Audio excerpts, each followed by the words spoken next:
it enters us again. Is that what you would call a spiritual ego? That it's possible to kind of eradicate the ordinary ego? In the final stage, we can say it is spiritual ego, but in the earlier stages, it is really troublesome ego, yes, who obstructs us from our realizing God. But he himself has to disappear when our mind is perfectly purified and when we don't want him anymore. But having realized our oneness with God, we can maintain a sort of ego, that is individuality, but that is perfectly purified individuality, absolutely harmless individuality. This is for the sake of playing this game, as they say, Leela of God. We assume the position of a child, look upon God as our mother. That is during the spiritual practice also, but this is even after realization. You take the position of a child, look upon God as your mother, and happily engage yourself in these day-to-day activities. I've been very blessed by deciding to make this project of going to meet and interview people. And what you've just said is what I find, that each of these people are expressing God, and yet each one is doing it in a very individual way. Yes. It's the same truth, but spoken and experienced in a different way, That's individual way. Correct, because God is infinite. He is a diamond of many facets. We can only see him through one facet, and we can only explain about one facet. He has many, many facets, so people who experience different ways give different experiences in different languages. And nobody can be perfect also. Nobody can say we understood him completely, because he is infinite. Could you say something more about Leela? You mentioned the word Leela, divine playfulness. That is the way devotees look at the world. They don't consider the world as an illusion or non-existent. They consider the world as God playing this eternal drama. He himself has assumed innumerable forms to play his drama. He himself is the player. He himself is the witness. And in the innumerable parts he has taken, he assumes individuality in every form. That means he forgets himself, forgets that he is God himself in different forms because of his own illusory power. We call it Maya. So he plays this different, eternal drama, taking innumerable parts himself. And who is the witness? He himself is the witness. This drama goes on eternally. That is the way devotees look at it. But jnanis, or those who have been following the path of self-inquiry, like Ramana Maharshi also, they say it doesn't exist at all. It is just creation of the mind. In whatever way it is, we see before us concrete forms. We cannot deny that they do not exist. We have to deal with them, you see. So we appreciate that what the devotees say, that is a Leela of God. It may be a transitory game. It is ever changing. What happened this minute is not, then next minute is different, next minute is different. Eternally changing game. And am I right in thinking that, for example, at the moment in the world there is a war between, in a sense, good and bad, but in fact the divine Leela is also playing out through the bad? It is a divine Leela only. In the Leela, everything is permitted. In a drama, we have tragedies, we have comedies. And we appreciate every part played in the drama. We congratulate them when they come out. If one person plays the part of a robber, if he does it well, when he comes out, we congratulate him. Oh, you've done your part very well. Like that, in this Leela, everything is possible and everything is necessary. But why, the question may arise, why should there be suffering in the world? The answer is, who is suffering? If we understand who we are, then there's no suffering. It is only the body, the part we are taken. Say, we are playing the part of a robber. Somebody comes and shoots him. A policeman comes and shoots him. He falls down on the stage. Is he really dying?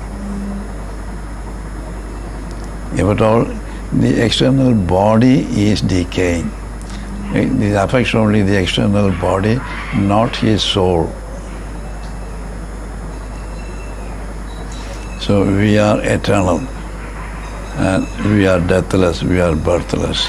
The body, we have taken a body which has birth, which grows, and which decays in due course. That is the eternal Leela, as we call it. What happens to the body does not affect us really. That is why this is called eternal Leela of the God. So they have different answers about the existence of the world. Some call it illusion, some call it, because you look at it, say it is only manifestation of God. God himself manifests in different forms. It is solidified consciousness, they say. Consciousness solidified. Like you see icebergs. What is iceberg? Water turned into different form, transformed into solid, is ice. They are not different. So the universe of names and forms is not different from the self or truth or reality. It means he himself appears as names and forms. So the names and forms he has taken are not different from him, as the ice is not different from the water. That is why they say everything is God. Our scriptures say, Sarvam Kalvidam Brahma. Everything is Brahman. There is nothing but Brahman. But because of ignorance, we see them as diverse things, as different things. When our our vision is purified, we see them as forms of God himself.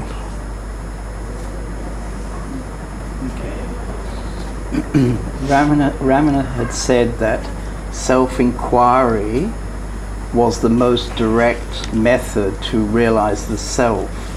What do you say about self-inquiry? Because I understand in your ashram the focus is on devotion. Self-inquiry is one of the ways of approach. As you see, it is a direct way of approach. But there are other methods also. In the path of devotion. Even in the path of devotion, there are many types of devotion. Many types are there. Say in our case, we take to the chanting of God's name. We say Om Shri Ram, Jai Ram, Jai Jai Ram. That Ram stands for the Supreme Being. So when we chant Om, Om is his Supreme Being, that is everything and beyond everything. Ram is the substratum for his manifestation, and Shri is the manifestation itself. That is the power of manifestation. So Om Shri Ram means covers everything. The Supreme Being, the substratum for the manifestation, and the manifestation. So when you are chanting Ram Nam, we are thinking of the Supreme everything, and that is beyond everything. When we go on thinking like that, our mind is taken away from all the worldly thoughts and gets perfectly purified. So the purpose of our spiritual practice is only for purifying our mind, taking away all the dirt that has been accumulated all these ages. So you find that when somebody sincerely chants for a period of time, then their mind empties and they become sattvic. It becomes sattvic, their mind. I'm asking that when somebody is chanting for a period of time, there will come a time when their mind simply becomes quiet, sattvic. Yes. If they do it with concentration. Yes, yes. That is more important, you see. Chanting of the name simply is not sufficient. You must do it with love, devotion and concentration. Right. We may chant the name, our mind may be thinking of something else. Right. That is why they say when we chant the name, we must keep the mind engaged in the attributes of God. That is, He is all-pervading. He has become the entire universe and He transcends everything. He is seated in everybody's heart. These are the attributes of God. We can also say He is all love, He is all compassion, He is all mercy. These things must be working in our mind so that our mind does not stray away from the path or think of material things. If this is done, the progress will be very fast and the mind will become very pure.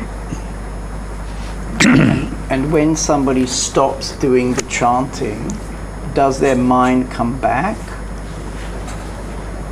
It comes back until it is perfectly purified.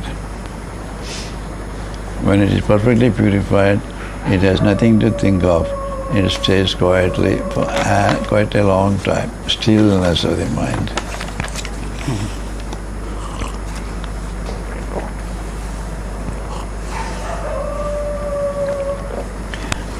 It is so, to attain the stillness of the mind, we are all trying. In the still mind, God reveals Himself.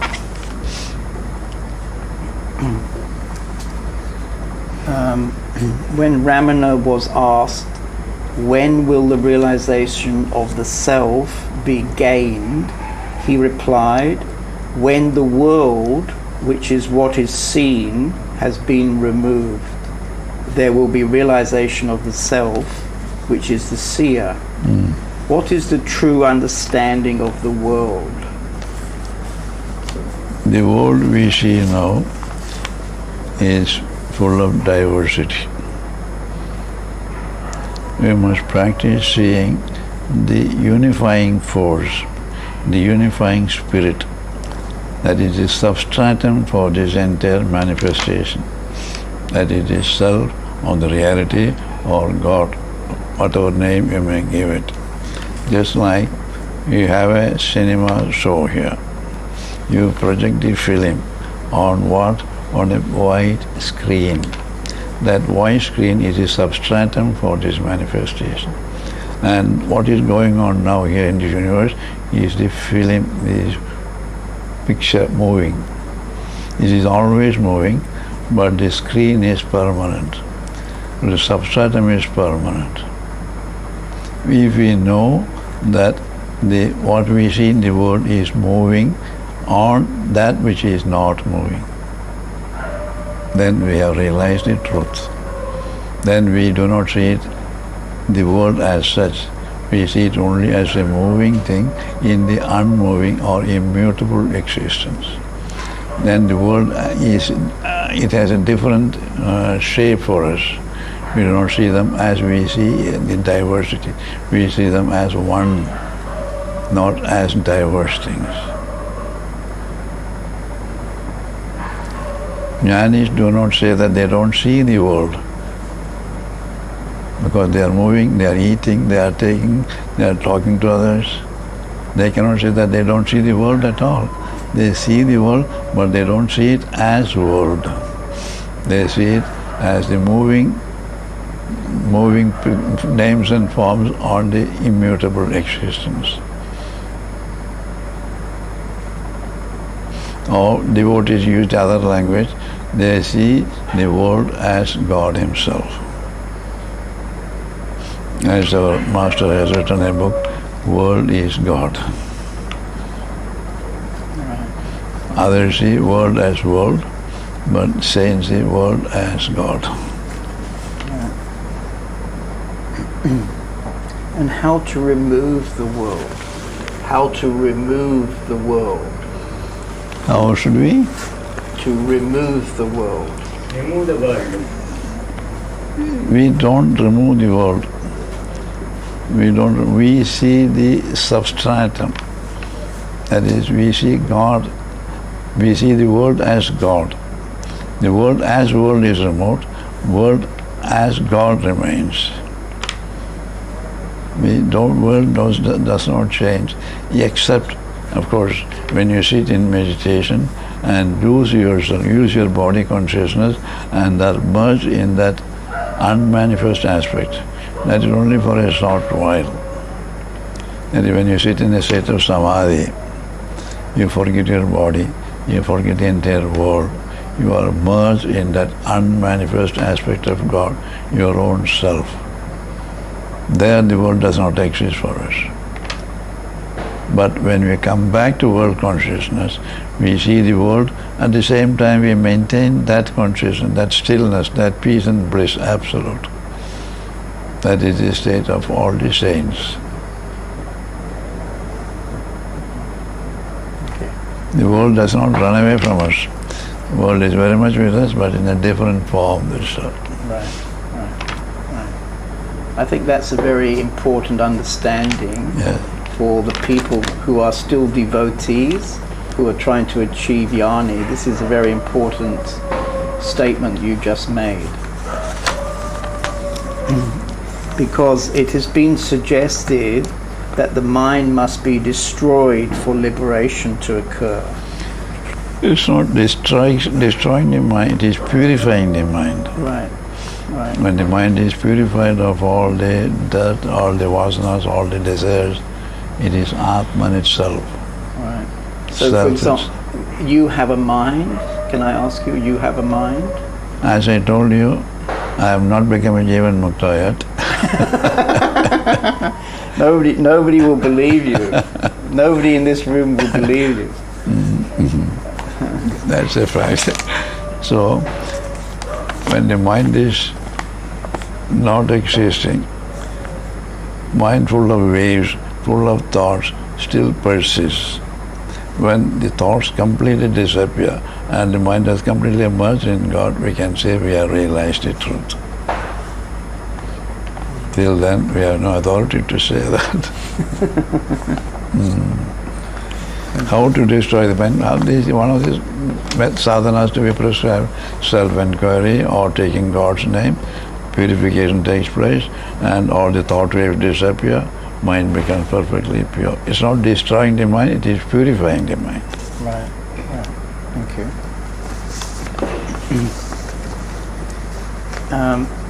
What about vasanas, the tendencies of the mind? They all have to go before we can realize the truth.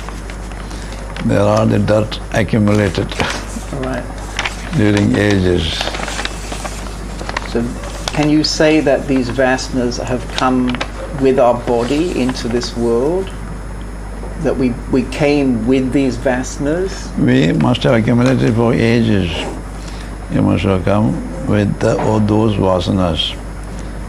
And we may add some more, carry forward, it goes on till the whole thing is destroyed. And how to destroy the vasanas? This is only the way. When we have made the mind pure, and when we have realized that we are one with that absolute truth, then the vasanas are all destroyed.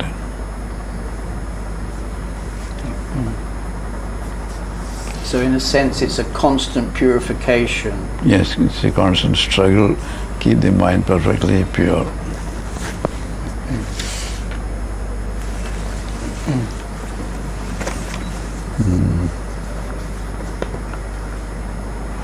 At the end of Ramana's book, Self-Inquiry, he says, "He who is thus endowed with a mind that has become subtle and who has the experience of the self is called a Jivan Mukta." Yes. Is this the state that can be called self-realized? That's right, self-realized. Yes. Yeah. And then And when one is immersed in the ocean of bliss and has become one with it, without any differentiated existence, one is called a Vihamukta. Videha Mukta. Sorry, Vidya. As far as I understand, they say Jivan Mukta is the experience gained when we are in body. Right. This liberation can come even when we are leaving the body or after we leave the body. Right. That is Videha Mukta. As far as I may be right or I may be wrong. Mm-hmm. As far as I can understand, this is the difference. I see. Jivan Muktas are called realized souls who are in body. Those who have left the body and realized at the time of leaving the body, they are called Videha Muktas. See, what happens is, this death alone does not liberate us. Death of this particular body does not give us liberation. What is to die is the ego, the body, the mind, intellect and the senses. All these must go. These are all called subtle bodies. All these bodies must go. Then only we are fully liberated. But when this body dies, we carry the other bodies with us. The astral body, the mind is with us, the intellect is with us. We are not completely dead. We have only dropped one part of our body. Then we are not liberated souls. So then we take up another body. We can, till we take up another body, we carry on with this subtle body, astral body. And we bring back all We the bring things back we had already. all those we are carried with us, all those we had accumulated during the previous birth. We come back as a small child, grow up, work out those things in our life. This is what I understand as Videha Mukti. Can I ask you, you had mentioned before about Jivan Mukta. How could we as devotees, how could we tell who is a Jivan Mukta, who is not a Jivan Mukta? It is difficult for others to understand. Difficult for us. You see, we would all say that you're a Jivan Mukta, and yet you're saying you're not a Jivan Mukta. It's difficult for others to understand. We ourselves have to know that whether we are in a cage or we are out of the cage.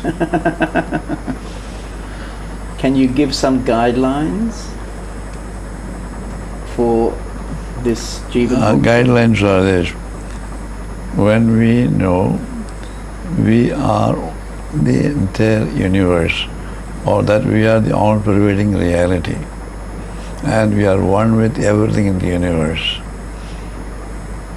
we are no longer bound by the ego. We have become Jivan Muktas, or we have realized souls. But when we see other person different from us, other person, oh, I have nothing to do with him. So I am in a small shell. That is ego-controlled life. That is not Mukti or Jivan Mukti. That is ignorance. So when we have to get out of the ignorance, we have to break the small shell, get out of it, embrace the entire universe and beyond as our own. We can know ourselves. It's not difficult. As I told you, as the bird is in the cage, it knows it's in the cage. And when its cage is open and flies about, what freedom it enjoys. This we can enjoy. As I've been traveling and meeting some people, some teachers to make this interview, there seems to be some common attributes. For example, a certain availability, a certain stillness, a certain peacefulness. Even I can use this lila, a certain playfulness. And these attributes seem to set these people aside from the most of the people. Yes. That is naturally when they are one with the entire universe, they are not bound by the ego and all the pairs of opposites that have been troubling them so far. They are not affected by what happens in the play of God, that is in the universe. They know they are the self and not the body or the mind or intellect. So they take everything easy. Say, suppose you come and abuse me. I know it's affection. You are telling something. Why should your word affect me? I am unaffected by all these things. Even if fire comes and touches me, I am not burned by the fire. Even water comes in, water cannot wet me. I am the self. They always remain in that consciousness. They say Buddha had so much patience. Gautama Buddha had so much patience. When somebody went and started abusing him, using filthy language, he heard everything, smiling. And when that man's vocabulary was exhausted, Buddha asked him, my dear friend,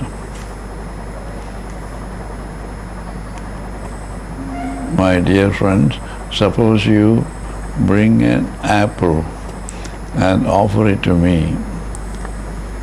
Suppose you bring an apple and offer it to me. I don't accept it. Where will it remain? He said, yeah, it will remain with me. So whatever you have said, I have not accepted.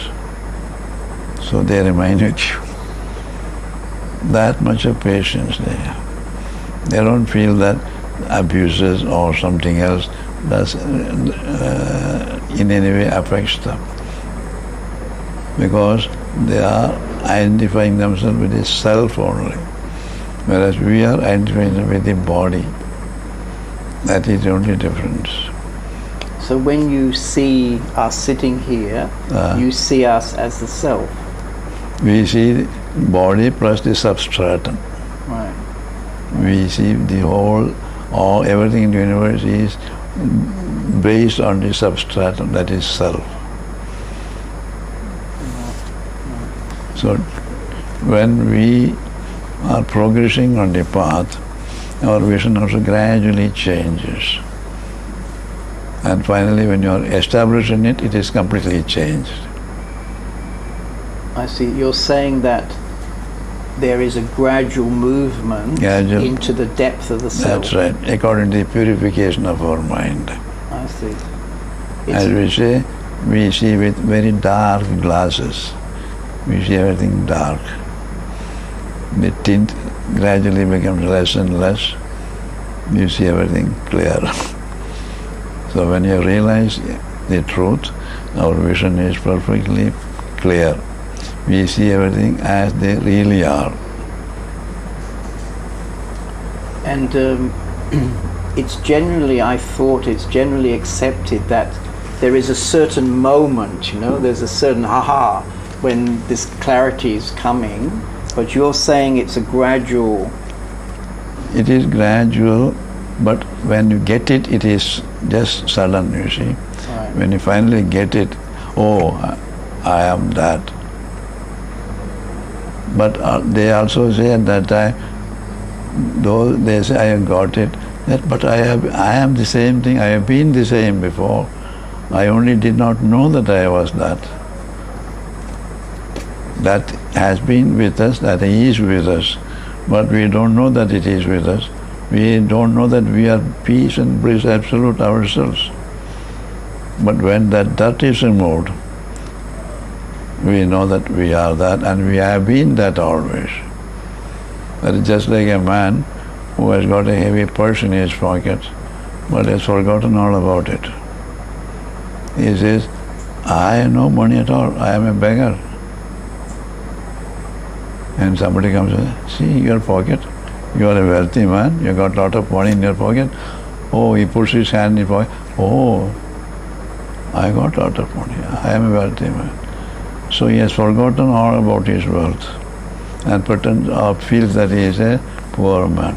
That's what we are doing now.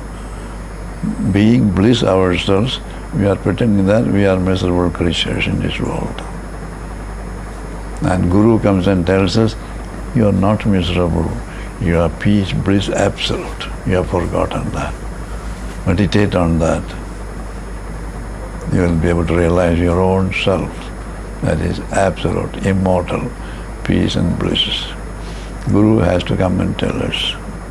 And then you're saying that when he comes and tells us, if we have done the purification of our mind, if we're ready, then you're saying there is a moment of aha, which is a recognition of truth. That's correct. And after that recognition of truth, we see clearly. Right. But is there still a kind of, I can use the word, deepening into the self, even after this aha? You see, one who has realized the truth is oneness with the all-pervading reality. He can say, I am bliss myself. But still there is another stage. He has not accepted the entire universe as the form of God or his own manifestation. When he comes out of that stage, as I said, above body consciousness, you forget the world, forget your own body, and are immersed in yourself, peace and bliss absolute. There you enjoy the most blissful, have the most blissful experience. Now, when you come out of it, you are mixing in the world. You are not accepted the world as the form of God, as the form of your own self. So the mind is disturbed there. The mind wants to go back to that stillness because it is not the fullest realization. Now, after further spiritual practices, you realize the manifestation is also his own. It's not different from him. Then we can say fully established in it. Then he is full of peace and bliss, whether he is active or he is still. Whether he is in meditation or whether he is active, he is enjoying that peace and bliss. So are you calling that enlightenment, and the first aha is self-realization? Are you saying that there are two different, I don't like to use the word states. You mean to say enjoy the experience first? That's what you mean? I'm saying that at the moment of aha, when you know that I am the self, that is self-realization. Right. And then later, you accept the entire universe as a manifestation of God, that you get established at that. And you call that enlightenment? Yes. That is full enlightenment. Right. But those who do not accept the manifestation as God or manifestation of their own self still can be called Jivan Muktas, because they are liberated souls. As long as their ego has merged in the Paramatman or Parabrahman, they have no more birth, no more rebirth. So they can be called liberated souls. But that is not fullest realization in the sense they have to accept the universe also as the manifestation of God. They have to live and move in the world accepting everything as God himself. That is called first one is the Nirvikalpa Samadhi, second one is the Sahaja Samadhi. That is called Sahaja Samadhi. First stage they call Nirvikalpa Samadhi, where they lose themselves. They forget the body, they are merged in the self, oblivious of external things. But they have to come out and accept the entire universe as the manifestation of God. They live like children, that's free, liberated souls. But apparently they are like ordinary men. You cannot find any difference in them, except that they are always blissful. Right. That is the only difference. And that is called Sahaja Samadhi. So in a sense, that's the natural state of a human being. Natural state. It's nothing really special. It's actually our most simple. There is absolutely no effort for them. Whatever they do is spontaneous. They have completely eradicated the ego. It is God alone who is working through them. That is what they say, God is working through them, God is working through me, God did this through me. That is what language they use. I does not come there. The small I is gone completely. And would you say that this is very rare, that there are very few people who achieve the second... Very rare. That is the highest attainment, and very rare persons have that. Two of them are there. The only great privilege we had was to live with them for some time.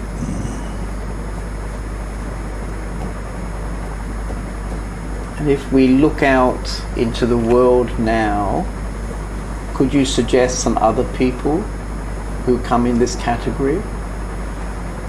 It's very difficult. Very difficult to recognize them also.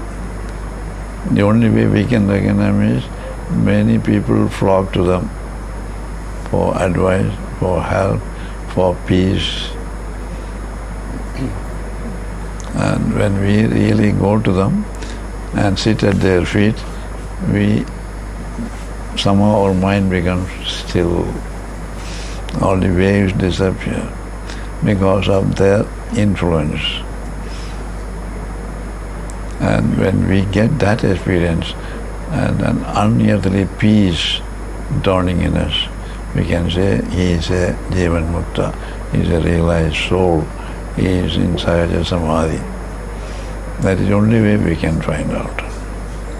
And is it likely that there are in fact many other people we don't know about them? They are just living a very simple, ordinary life, day by day, not attracting anybody. There may be not known to the world, but where there is a drop of honey, ants go there. We're the ants. You cannot avoid that. It's 44 minutes if you want to change the side of the tape. We've come to 44 minutes. So one side of the tape is... Almost over. Yes.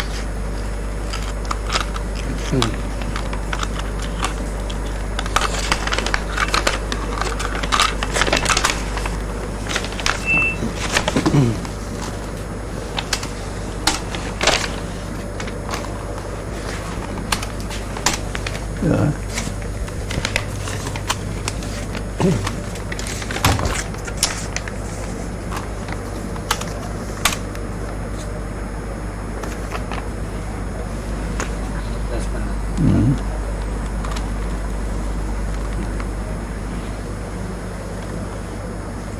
Yeah.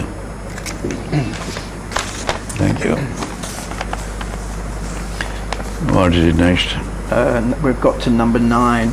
It appears essential to meet a guru and stay with that guru. Who is the guru? How to recognize a guru. It is essential for people on the path to get real guidance from a realized person. So he is called the guru. But to find out the guru, as I told you now, it is not easy. We can see many people approaching him, adoring him. So we may also go there, sit at his feet in all humility, receptive. Then we will experience the peace and bliss radiating from him. And we can say, he is the one who can be trusted, who can guide us. I accept him as his guru and serve him, love him, take guidance from him. But we should not stay with him too long, as they say. Take guidance from him. When we stay with him too long, what happens? We start finding faults. First we consider him as a divine, and staying too long, we may start finding faults and see only that he is a human being. Then it's not good for a spiritual aspirant. So they say, stay with the Guru for some time, go away and practice your independently, alone somewhere. That is more beneficial. But come to the Guru often. Right. Get So guidance. you're not suggesting going to another guru, you're suggesting spending time alone. Staying alone, that's better. Yeah. Even if you have to go to another Guru, look upon him as manifestation of the same truth. Guru is only one, but forms are different. Guru is God himself. That is why we should look upon him. Even if you have to go to another saint, take him to be another form of your own Guru. What tends to happen is that a devotee will stay with one teacher until either, as you say, he sees his faults, Yeah. or the teacher shows the devotee something he doesn't like, and then the devotee finds fault, and then perhaps he moves to another teacher. And That happens, many times it happens. It's a fall actually, and you have to get up from it. Take some time, waste of energy. so it's important to stay Sometimes with, one life is wasted. going from teacher to teacher, not wanting to look That's right. this way. So it's important to stay with one teacher. Stay with one teacher, cling on to one teacher, do sadhana independently, sincerely, perfectly, as guided by him. Somebody wrote to our master, I was told about you, your greatness. Now I had taken initiation from a saint 10 years back. As I find no improvement, I think of coming to you and request you for initiation. He also added, I asked my Guru for permission to go to you. He wrote back to say that it is all right, you go and get initiation from Swami Ramdas if it is going to help you. But one thing I can tell you, if you had followed the instructions I had given you at the time of initiation, you would have felt no need to go anywhere. So Papa also wrote back to him, our Guru has said perfectly correctly, if you had followed his teaching perfectly, you would not have felt the need to go in search of another. Even if you take initiation from Ramdas and do not follow the instructions, nothing is going to happen. You are not going to benefit in any way.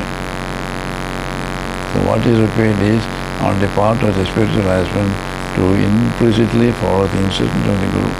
Sincere, intense sadhana is essential. Without that, nothing can be gained. So in a sense, what you're saying is that whatever the practice, devotion is needed to the Guru. Devotion is needed. So the bhakti path is always necessary. Right. So what you're saying really is that it's very important for the devotee to find the right Guru. Yes. And it also has been said that when the devotee is ready, the master comes. Right. Is that your experience? That's right. So it's not really necessary to look for a teacher. You may be in search of a teacher, but when we are sincere on the path, we pray to God, oh Lord, guide me, teacher who will give me directions so as to enable me to reach you. As the prayer goes on till he gets a teacher. And now it is God's responsibility to either bring the Guru to the disciple or take the disciple to the Guru. Somehow they meet and he accepts him as his Guru. This spiritual practice begins. So God arranges everything if we are sincere. And by sincere, you mean a single-pointed desire for liberation. That's right. That is when we are groping in darkness, we don't find how to open the door, so dark. What do? Oh Lord, I don't find the place. Please guide me, please show me light. Like that, please send somebody who can guide me. send somebody who can show me light. That's our prayer to God. Then we come in contact with the Guru.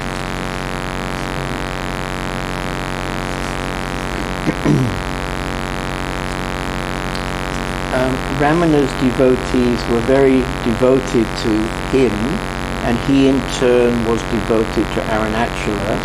Can you say something about the Bhakti devotional path? That's always the case. All the devotees, if they are sincere, should be 100% devoted to the Guru.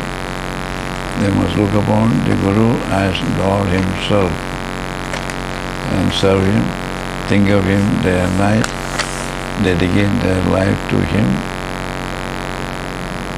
Naturally, the Guru also loves all the devotees very much. It's the mutual understanding. It comes automatically.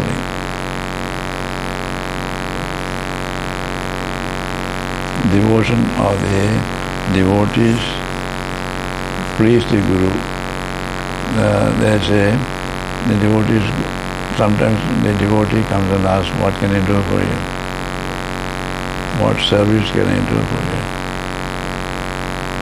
The Guru doesn't want any service. He says, do your sadhana properly. Means think of God constantly. That itself is sufficient to make me happy. That is what they want. They don't want any other service. What does the Guru want from the disciple? What does the Guru want? What does the Guru want from the disciple? Guru wants devotion. Devotion to God. That's what he wants. The Guru is very much pleased if the devotee thinks of God day and night. That, how can he understand it? He simply say that I am devoted to God is not sufficient. When I am devoted to God, I think of God always and I love everybody. I serve everybody as well as possible. That also must be seen in our life. Then only the Guru will be pleased. Simply say, I am devoted to God. I don't like my neighbor. I don't like my brother. That's not devotion. If he is a real devotee, he loves everybody. Because he sees God in everybody. Yes. He is not only everybody, every creature.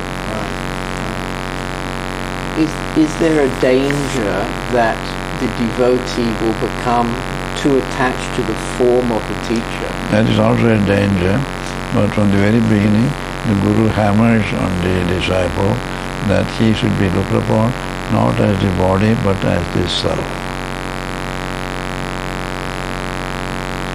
They always say, don't get attached to this body. This body may perish one day or other, then you will feel bad about it.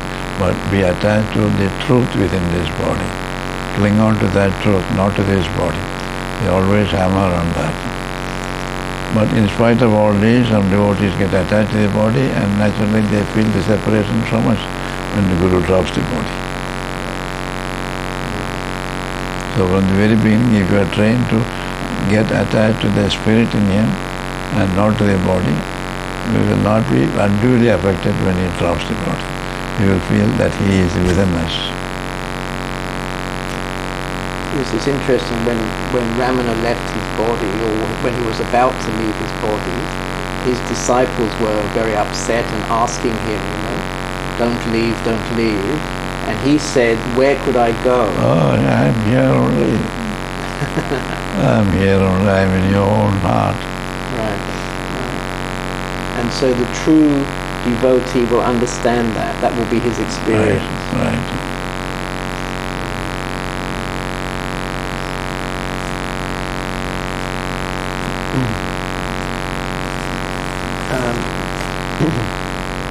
This is a strange question.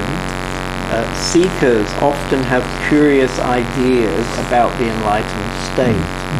For example, some seekers think that the enlightened sees the world as a grey nothing while sitting in eternal bliss. I mean, this is one popular idea perhaps. Can you tell us how the enlightened one sees and acts in the world. I mean, you've spoken already during the interview, but could you address this misconception? They don't see,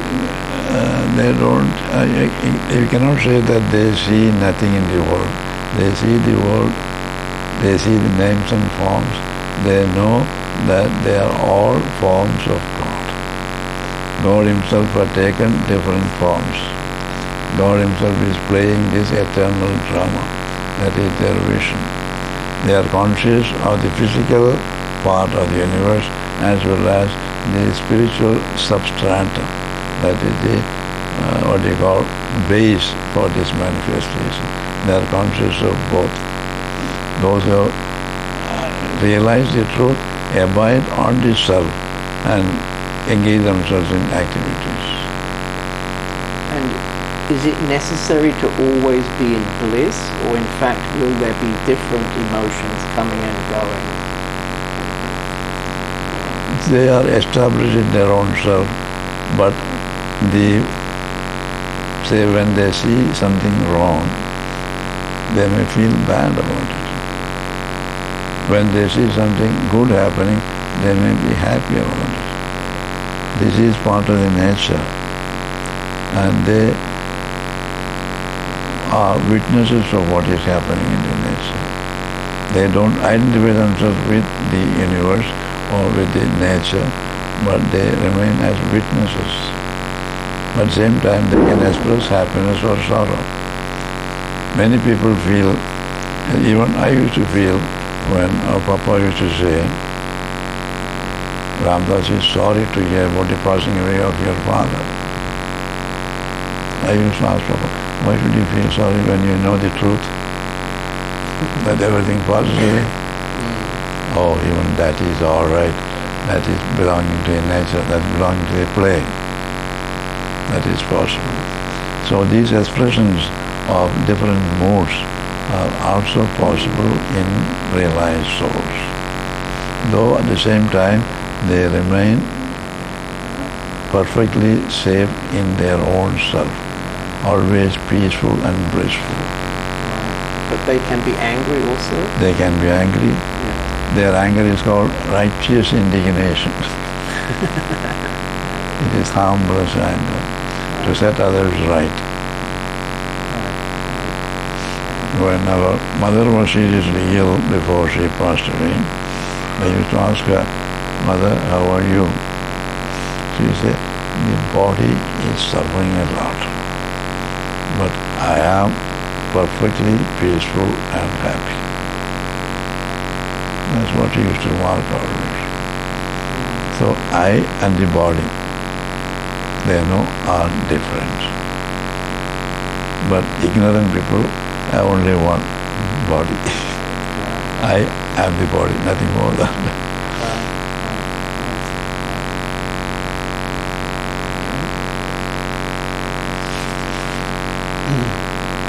So during the course of this interview, you have very clearly set out a way. But as a last question, if somebody came to you with a passion for awakening, what would be your short advice to that person? It's a passion for enlightenment. What do you mean by that? Passion for awakening, a strong, serious longing for awakening. That's question 12. Want to get himself enlightened. Yes. He was sincerely focused on Yes, we have to tell him that he has to pass through some disciplines to get enlightenment. He has to purify his mind. He has to pass through the course of sadhana prescribed for that purpose. Take the advice of some saints, get initiation from them. Then they will be able to get enlightenment. That's all we can guide them. When you say initiation, do you mean to become a sannyasi? Or Not necessarily. When the aspirant goes before a saint and asks for spiritual help, he says, you chant this particular name of God or some particular formula which he should repeat always for the purification of his mind. That is called initiation. Initiation in the order of sannyas is also called initiation, but that is at a later stage. First he gives him a name to be chanted regularly, constantly, for the purification of his mind. Then when he is purified to a certain extent, he is initiated into the order of sannyas, if he is fit for it. That is also called initiation. Before we close, I'll read one paragraph written by our master about what a saint is. Okay. Just I took this and found who is a saint. A saint is he who has attained the eternal, lives in the eternal, and has realized the eternal. Called the great reality by any name, the eternal, God or truth. Such a saint is a veritable blessing upon this earth. By his contact, thousands are saved from the clutches of doubt, sorrow and death. He lives what he preaches and preaches what he lives. He exerts a wonderful influence and creates in the hearts of ignorant man a consciousness of their inherent divinity. He awakens the sleeping soul into the awareness of their immortal and all-blissful nature. By his very presence, he rids the hearts of people of their base and unbridled passions. The faithful derive the greatest benefit by communion with him. That is what a saint does. I think you have amply done that tonight. Thank you very much. It's been very beautiful to talk to you. Thank you. Very clear and very heartful. Thank you. Om Shri Ram, Jai Ram, Jai Jai Ram. Could I just take one photograph just to have a portrait? All right. Om Shri Ram, Jai Ram, Jai Jai Ram.